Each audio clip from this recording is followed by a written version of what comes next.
నమస్తే, welcome to ARK TV. నేటి నుంచి తెలంగాణ అసెంబ్లీ బడ్జెట్ సమావేశాలు ప్రారంభం కానున్నాయి. అధికార విపక్ష సవాళ్ల మధ్య చర్చలు వాడివేడిగా సాగనున్నాయి.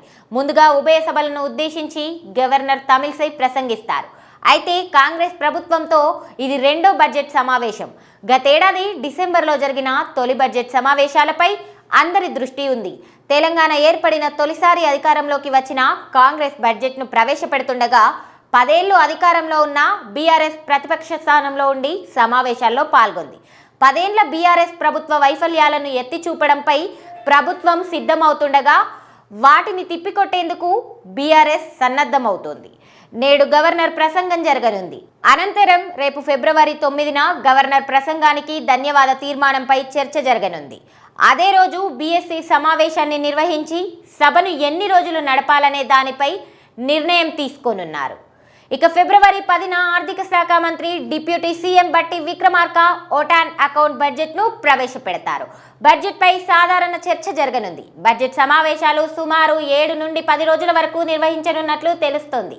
ఇవాళ అసెంబ్లీలో 6 గ్యారంటీల అమలులో భాగంగా ఇప్పటికే కాంగ్రెస్ ప్రభుత్వం మహిళలకు ఉచిత బస్ ప్రయాణాన్ని ప్రారంభించింది. మిగిలిన 2 గ్యారంటీలైన 500 రూపాయలకు గ్యాస్ సిలిండర్, 200 యూనిట్ల వరకు ఉచిత విద్యుత్ పథకాలపై సీఎం రేవంత్ రెడ్డి అసెంబ్లీలో ప్రకటించనున్నారు. సాగునీటి ప్రాజెక్టులపై శ్వేతపత్రం, కాళేశ్వరంపై విజిలెన్స్ రిపోర్ట్, కాగ్ ధరన్పై నివేదికలను ప్రభుత్వం ప్రవేశపెట్టే అవకాశాలున్నాయి.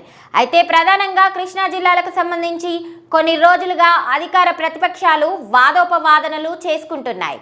కృష్ణా నదిపై అవుట్లెట్ల నిర్వహణను కృష్ణా బోర్డుకి అప్పగించే విషయంపై వాడివేడిగా చర్చ కొనసాగుతుంది.